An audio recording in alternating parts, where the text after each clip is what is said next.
بسم اللہ الرحمن الرحیم۔ لیسن نمبر 9 میں ہم حاضر ہیں۔ الدرس التاسع، 9ویں سبق میں ہم آپ کی خدمت میں حاضر ہیں۔ صرف کا وہ ہے صیغہ فعل مضارع بتانے کا طریقہ۔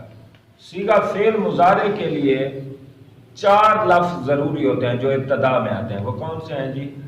یضرب، الف، تا، یا، نون۔ اتین، ان کا مجموعہ ہوتا ہے اتین۔ الف، تا، یا، نون، ان میں سے کوئی لفظ پہلے آئے گا اور آخر میں کیا آئے گی جناب؟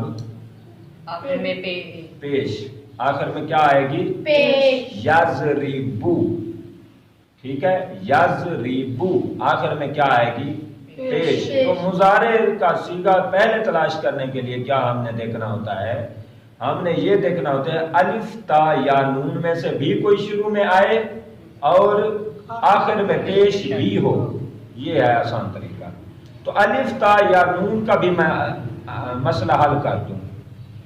الف، تا، یا، نون، الف جو آئے گا نا، الف شروع میں آئے گا، یہ واحد متکلم میں آئے گا۔ کس میں آئے گا؟ واحد متکلم۔ اور نون کس میں آئے گا؟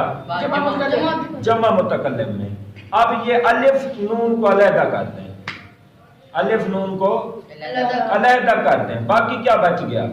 یا اور تا۔ یا غائب کے صیغوں میں آئے گی، تا حاضر کے صیغوں میں۔ آسان ہے جی، سمجھ آ رہی ہے؟ یضربانی کون سا صیغہ بنے گا؟ تسنیہ مذکر غائب۔ تسنیہ مذکر غائب۔ کیوں؟ نون زیر والی ہوگی تو تسنیہ کی علامت ہے، نون زبر والی ہو تو جمع کی علامت ہوتی ہے۔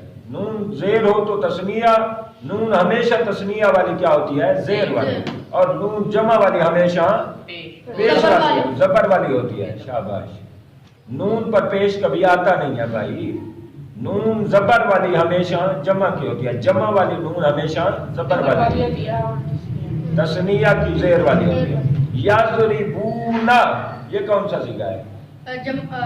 جمع مذکر حاضر، یا ہے، یا غائب، جمع مذکر غائب۔ یا سے آپ اندازہ کریں نا، سنتے کیا ہیں؟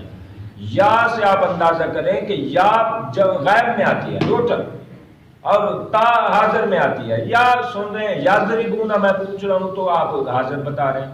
آپ غائب کہیں سیدھا ہی، کیا کہیں؟ یضربون، یا جو ہی ابھی میرے منہ سے صیغہ نہ نکلے، لفظ یا نکلے، غائب میں آ جاؤ، پھر اگلی علامتیں بعد میں دیکھتے رہو، فوراً تمہارا ذہن یا سے غائب میں آ جائے، تا سے حاضر میں آ جائے، اس کے بعد آپ علامتیں دیکھتے جائیں۔ تضربون، یہ کون سا صیغہ ہے جی؟ تضربون صیغہ ہے جمع مذکر حاضر۔ جمع مذکر حاضر، جمع مذکر حاضر، نعبد، یہ کون سا صیغہ ہے؟ جمع متکلم، جمع متکلم۔ اس میں کیا علامت ہے جی؟ شروع میں نون آیا اور اتین میں سے نون آیا ہے اور آخر میں پیش آیا ہے۔ شاباش۔ نستعین کون سا صیغہ ہے؟ نستعین صیغہ جمع متکلم، جمع متکلم، کیا علامت ہے؟ نون آیا شروع میں اور آخر میں پیش پیش آیا۔ اعبد، واحد متکلم، واحد متکلم، اس میں علامت کیا ہے جی؟ شروع میں الف آیا، الف آیا ہے اور آخر میں پیش آیا، لہذا مضارع کی دونوں علامتیں آ گئی، لہذا یہ فعل مضارع صیغہ واحد متکلم۔ آسان ہے، یہ تو بہت آسان ہے، کیا خیال ہے؟ یہ تو بہت آسان ہے جس کی ہم نے پریکٹس کر لی ہے۔